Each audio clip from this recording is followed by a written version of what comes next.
Sharafoonni maallaqaa guyyaa har'aa jechuudha.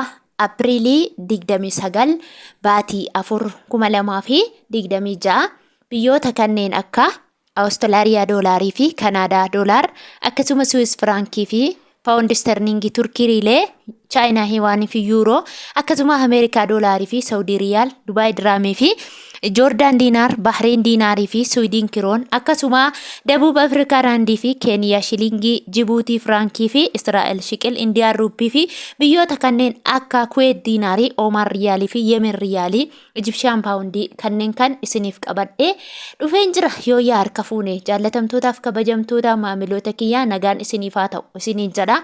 Kanatti aansuun namni chaanala koo kanaaf yookiin immoo mana koof haaraa taatan sabskraayibii godhaa, notifikashinii oolirra godhadhaa.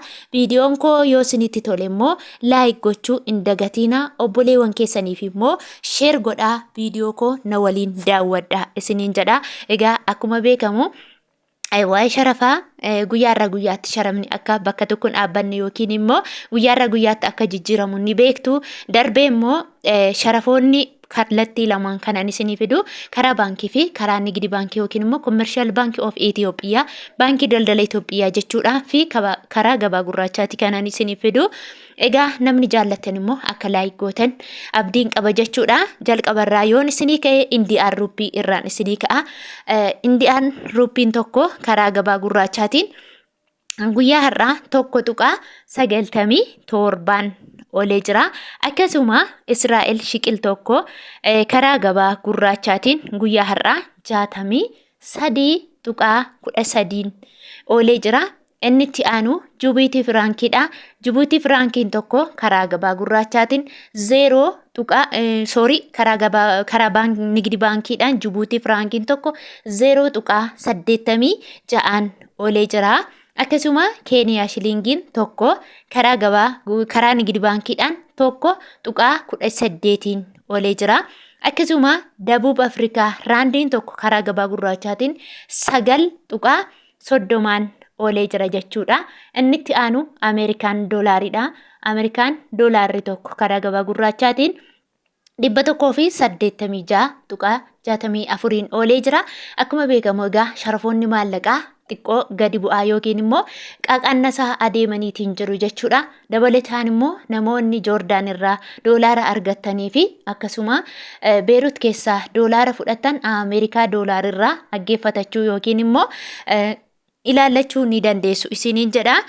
Darbee karaa baankiidhaan immoo Ameerikaan doolaarri tokko 153.31 oolee jira.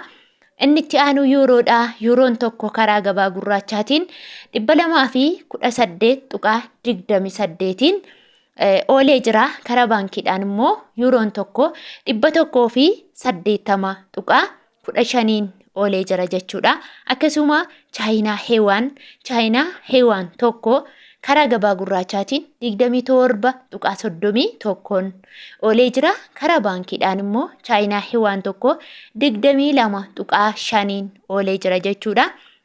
Inni itti aanu Turkii riileedha. Turkii riileen tokko karaa gabaa gurraachaan guyyaa har'aa 4.14 oolee jira.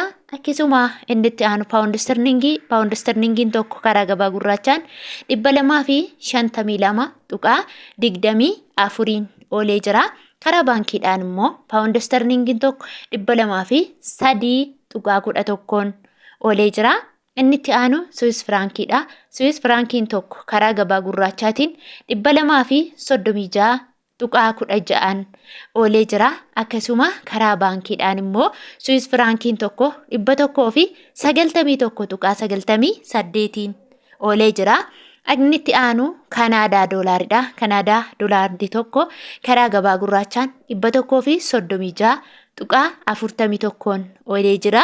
Akkasuma karaa baankiidhaan immoo Kanaadaa doolaarri tokko 110.33 oolee jira.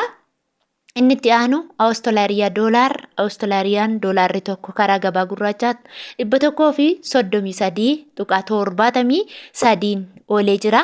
Karaa baankiidhaan immoo Awustiraaliyaan doolaarri tokko 108.21 oolee jira. Inni itti aanu Ijipshaan paawundiidha. Ijipshaan paawundiin tokko karaa gabaa gurraachaatiin tuqaa 53 oolee jira.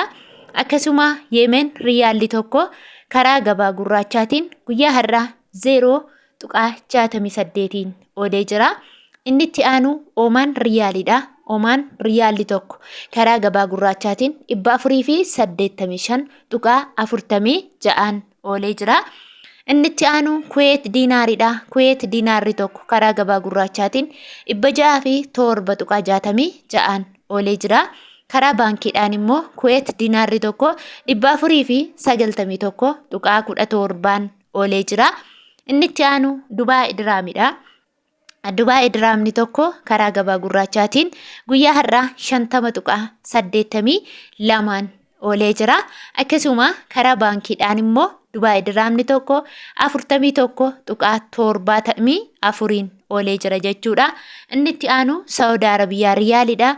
Saudi Arabiyaa riyaalli tokko karaa gabaa gurraachaatiin 49.77 oolee jira. Egaa akkuma beekamuu fi akkuma baratame warri Saudi Arabiyaa jirtan jechuudha. Akkaataa baay'ina maallaqa keessanii yookiin immoo guddina maallaqa keessanii ergattu jechuudha. Kanaafuu namoonni maallaqni keessan baay'ee ta'e jechuudha. Guyyaa har'aa namni maallaqni isaa guddaa ta'e 22 gadi bu'ee jira. Kana jechuun riyaalli Saudii tokkoon isaa birrii Itoophiyaa 45tti gadi deeffamee jira. Nama baay'ee qabdaniif jechuudha.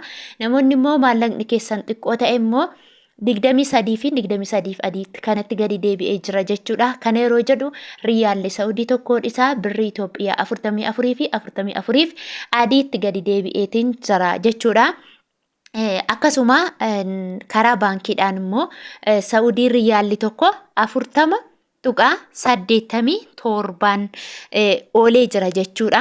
Inni itti aanu Kaatar riyaalidha. Kaatar riyaalli tokko karaa gabaa gurraachaatiin 51.26 oolee jira.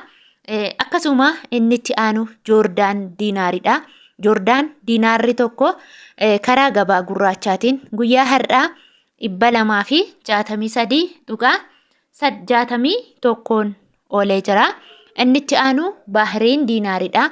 Bahrein diinaarri tokko karaa gabaa gurraachaatiin guyyaa har'aa 494.81 oolee jira jechuudha. Hordoftootaaf jaallatamtoota kabajamtoota maamiloota kiyya viidiyoon guyyaa har'aa ani qabadhee isiniif dhiyaadhe kana fakkaata jechuudha.